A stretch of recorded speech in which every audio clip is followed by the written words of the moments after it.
What up, YouTube? It's that time of day again for Andy's HVAC Tech Tip of the Day. Today's tip, which would be tip number 4, if you've been counting, actually stems from a Andy's Corner subscriber on YouTube. He commented, and I enjoy the comments. I appreciate that. So, David, thank you. But his recommendation to do a tip was to clean everything up, and he makes some damn fine points there, because too many times I see technicians go into a house and they leave a mess. Maybe you did some wiring repair, or outside you did something, and you leave little pieces of wire, or a plastic cap that came off a Freon tank, or some stupid piece of trash or something like that. So tech tip number 4 would be to respect the environment that you're working in. Respect the homeowner's home. Respect the business that you're working in, or wherever you're at.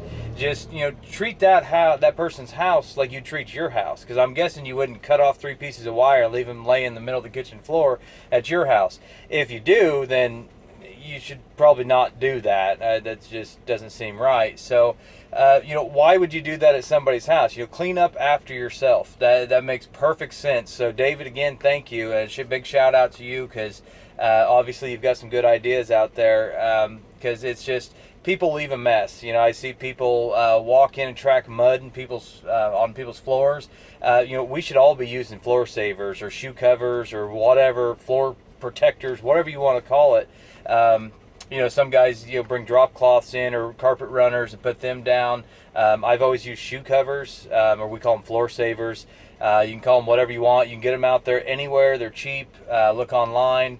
They're all over the place. So use shoe covers. In my house, we put new floors down a couple years ago. I'd be pissed if some guy came in with muddy boots and tracked all the way through the house to where the furnace is. So clean up after yourself. Respect that person's home. Just treat it like your own. So just clean up everything you're doing, because it's not so much just housekeeping. Cleaning up after yourself and everything that you do. You also want to make sure your work is nice and tidy and neat and clean. If you run a new wire, you pull a new wire or something, tape that wire up, wire tie it, whatever it takes. Make everything smooth and pretty, and your job really does reflect you, so you want it to look nice.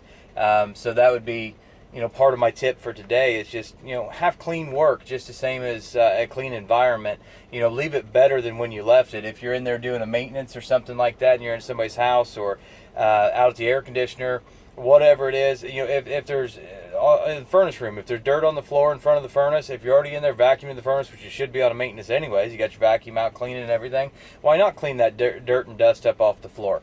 I mean, if worst case scenario, I've been in a lot of different houses, and some of them aren't the cleanest.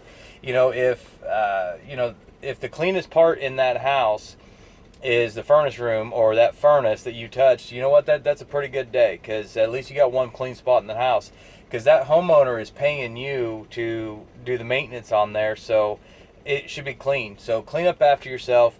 Make sure you do a nice job. Make everything nice, neat, and tidy, and all that kind of stuff. So just a quick tip for the day. Just clean up after yourself. So again, thanks, David, for the tip. Keep leaving the comments, and make sure everybody subscribes, likes, and shares as much as possible. Make sure you hit the little bell icon up there at the top. That way you get notifications every time a new video comes out. I'm going to try to do these videos once a day, like I said before. So I don't know. We'll see what happens on vacations and weekends and things, but as often as possible. So a tech tip of the day. Also, you can follow me on Instagram at Andy's Corner 1. I do a lot of pictures of just the ridiculousness stuff that I see out there. I don't know if ridiculousness is a word or not, but I'm going to use it. Follow me, like, subscribe, share as often as possible. Thank you, and God bless.